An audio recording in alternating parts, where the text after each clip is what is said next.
Okay, this is our Pharaoh and Picasso litter. They're 50% Munchkin, 50% Bengal. And this is our youngest litter right now. They are, let's see, they were born on April 1st, and today's the 19th, so they're 18 days old. And 3 of these babies are huge, so Pharaoh seems to be producing some big babies. This is only her second litter, and her first litter just had a single baby, so kind of hard to judge by that. But these babies seem to be really big, with the exception of the one in the yellow collar. He's our small baby, and he's going to be under evaluation. We'll make sure that he's developing properly, because we don't let any of our babies go if we feel like they are not growing as they should. And munchkins and dwarfs can have problems when they're the short-legged babies. We never have any kind of issues with the long-legged babies, but the short ones, that gene can occasionally cause problems with the proper development of their chest and the shape of their rib cage. So we can kind of tell who might have a problem by how they're growing in comparison to each other. So we've got 3 really big ones. I like the shape of their chest. They feel really good. They're growing really nicely. And then we have that one little one in the yellow collar who is not growing at the same rate, and his chest feels slightly different. So he may be a baby that doesn't live, unfortunately, but we always watch them. We try to do what we can for them, and if they're suffering, we put them down. But at this point, he's too young for us to make that determination. We just don't let anybody reserve babies who are under evaluation. We want to make sure that they're okay. And we usually know that by the time they're 8 to 10 weeks, we know if they're okay to reserve. We still don't let them leave until they're older, however. All right, so this is he is a nice dark baby. We'll put him on a lighter surface so you can see. He's really dark, and he's got really big black spots.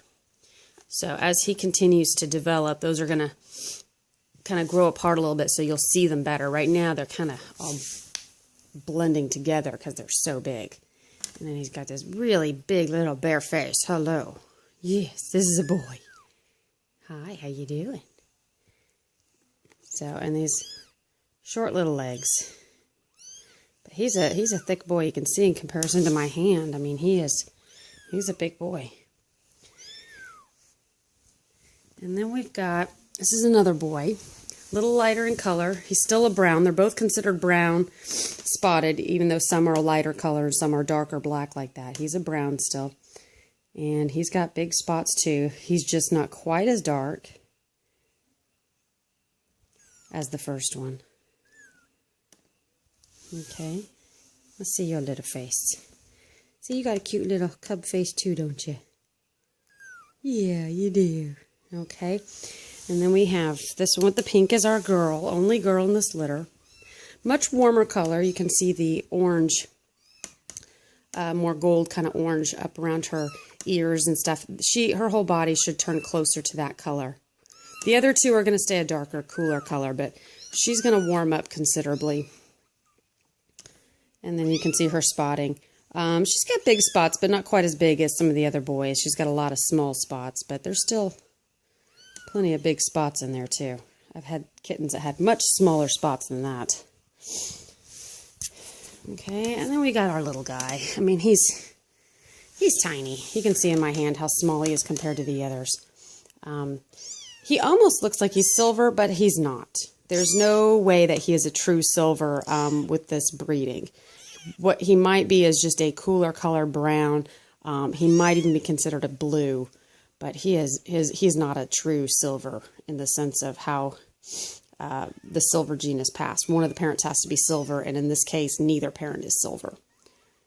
And I've had a couple like this. They end up kind of looking bluish and stay like that their whole life, but they're not considered a silver. Hi, but you're awfully cute. I know. You're pretty cute. You're just tiny. Yeah, yeah. Okay. And we wish all our babies would make it, but unfortunately, you know, when you're breeding, some of them just aren't, you know. That's especially when you're working with a mutation such as the dwarf gene. You don't always get all the benefits of that. You sometimes will get some of the negatives, which can be that when they get that gene, they also get other problems along with it, which could be chest deformity, but plenty of them don't get it. It's just a matter of you don't know which ones will, and unfortunately there's no test for it. So, and you can breed litter after litter and not have a problem and all of a sudden have one pop up. We've been pretty lucky in the past where we haven't had very many, but occasionally we get some. Hi, babies. All right, so that's the Pharaoh and Picasso litter. They're our youngest babies. They were born on April Fool's Day.